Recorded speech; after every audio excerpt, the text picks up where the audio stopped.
കൂട്ടുകാരെ, എല്ലാ അച്ഛനമ്മമാർക്കും വേണ്ടിയിട്ടാണ് ഈ വീഡിയോ ചെയ്യുന്നത്. ഈ വീഡിയോയിൽ എന്തെങ്കിലും തെറ്റായി ഞാൻ പറയുന്നുണ്ടെങ്കിൽ ധൈര്യമായിട്ട് വന്ന് ഇത് തെറ്റാണ്, ആ തെറ്റ് എന്താണെന്നും നിങ്ങൾക്ക് ചൂണ്ടിക്കാണിക്കാനുള്ള അവസരമുണ്ട്. ഇന്ന് ഒരു 15 വയസ്സ് കഴിഞ്ഞ കുട്ടികളാവട്ടെ, അല്ലെങ്കിൽ 25 വയസ്സായിട്ട് 30 വയസ്സായിട്ട് 50 വയസ്സാവട്ടെ, 50 വയസ്സായാലും നിൻ്റെ അമ്മ ജീവനോട് ഇരിപ്പുണ്ടെങ്കിൽ നീ അമ്മയ്ക്ക് മകനാണ്. ഓക്കെ, ചിന്തിച്ചോ. നീ 50 വയസ്സായാലും 60 വയസ്സായാലും നിൻ്റെ അമ്മ അപ്പനും ജീവിച്ചിരിക്കുന്നെങ്കിൽ നീ അവർക്ക് മകനാണ്. ഓക്കെ, ഈ പ്രായത്തിലുള്ള ഈ ആൾക്കാരെ എത്ര പേരാണ് ഇപ്പോൾ അമ്മയും പപ്പയും നല്ല നോക്കുന്നത്? അമ്മയും പപ്പയും സുഖമാണോ? നല്ലതായിരിക്കുന്നോ?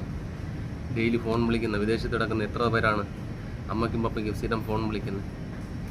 കല്യാണം കഴിഞ്ഞ് പോയാൽ പിന്നെ അപ്പനും അമ്മയും വേണ്ട, ഭാര്യയും മതി. അത് എന്ത് സ്നേഹമെന്ന് എനിക്ക് മനസ്സിലാവുന്നില്ല. കാരണം നീ ഒന്നുമില്ലാതെ ഈ ഭൂമിയിൽ ജനിച്ചു, അതായത് ഒരു തുണി പോലും ഇല്ലാതെ നീ ഈ ഭൂമിയിൽ ജനിച്ചപ്പോൾ നിൻ്റെ അപ്പനും അമ്മയും വസ്ത്രം വാങ്ങി സൗന്ദര്യം നോക്കിയും, അതുമാത്രമല്ല ഇതും കൂടെ നീ അറിഞ്ഞിരുന്നോ? കല്യാണ വീടായാലും മരണ വീടായാലും ബസ്സിലായിരുന്നാലും ട്രെയിനിലായിരുന്നാലും എന്താവട്ടെ, മുകളിൽ കിടന്ന് ആകാശത്തിൽ പറക്കുന്ന വിമാനമായാലും അതിൻ്റെ അകത്ത് ഒരു അമ്മ ഒരു കുഞ്ഞിനെ വെച്ചോണ്ടിരുന്ന കുഞ്ഞ് കരഞ്ഞെന്ന് വെച്ചോ, മുലയെ ഊട്ടിയിരിക്കും. അതാണ് അമ്മ. ഇത്രയും പേരെ മുമ്പ് വെച്ച് ഒരു മുലയെ ഊട്ടാൻ ധൈര്യം കാണിക്കുന്നത് നിൻ്റെ കരച്ചിൽ കൊണ്ടാണ്, നിൻ്റെ വിശപ്പടക്കാൻ വേണ്ടിയിട്ടാണ്. അങ്ങനെ വളർത്തി ഈ തൂണ് തടിയാക്കി വിട്ടിട്ട് സ്വന്തം അമ്മയും അപ്പനെയും നോക്കാൻ നിങ്ങളെക്കൊണ്ട് പറ്റിയില്ലെന്നുണ്ടെങ്കിൽ ഈ ലോകത്ത് ഏറ്റവും വലിയ ഭാവി നിങ്ങളാണ്.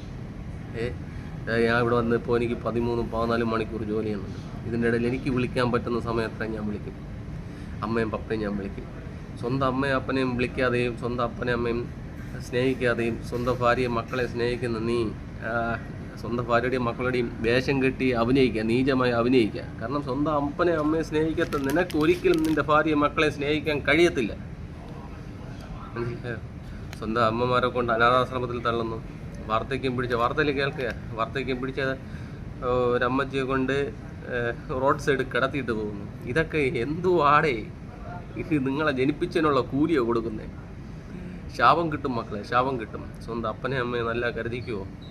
അവർ ചോര നീരാക്കി ഉണ്ടാക്കിയ ശരീരമാണ് നീ ഇപ്പം നിൽക്കുന്നത്, ഞാൻ നിൽക്കുന്നത്. ഓക്കെ, എൻ്റെ ശരീരത്തിൽ ഒരു തുള്ളി ബ്ലഡ് പോയാലും അത് അവർക്ക് വേദനിക്കും. കാരണം അവർ അധ്വാനം കൊണ്ടാണ് ഞാൻ ഇതുവരെ നിൽക്കുന്നത്. മനസ്സിലായോ? അതുകൊണ്ട് ദയവ് വിചാരിച്ച് ഈ വീഡിയോ കാണുന്നവർ അപ്പനെയും അമ്മയും ഉപദ്രവിക്കരുത്. അവരെത്രത്തോളം സ്നേഹിക്കാൻ പറ്റും, നീ എനിക്ക് എത്ര ഭാരം ഉണ്ടെങ്കിലും എത്ര പ്രയാസം ഉണ്ടെങ്കിലും അവരുടെ അടുത്ത് കാണിക്കാതെ. കാരണം നീ ഒന്ന് കിടക്കുമ്പോഴേ ആദ്യം കരയണം നിൻ്റെ ഭാര്യയും മക്കളായിരിക്കത്തില്ല, ആദ്യം കരയണം അമ്മയും പപ്പയായിരിക്കും. മനസ്സിലായോ? ഏറ്റവും കൂടുതൽ വിങ്ങലടിക്കുന്ന അമ്മയും പപ്പയായിരിക്കും. കാരണം ജന്മം തന്നത് അവരാണ്.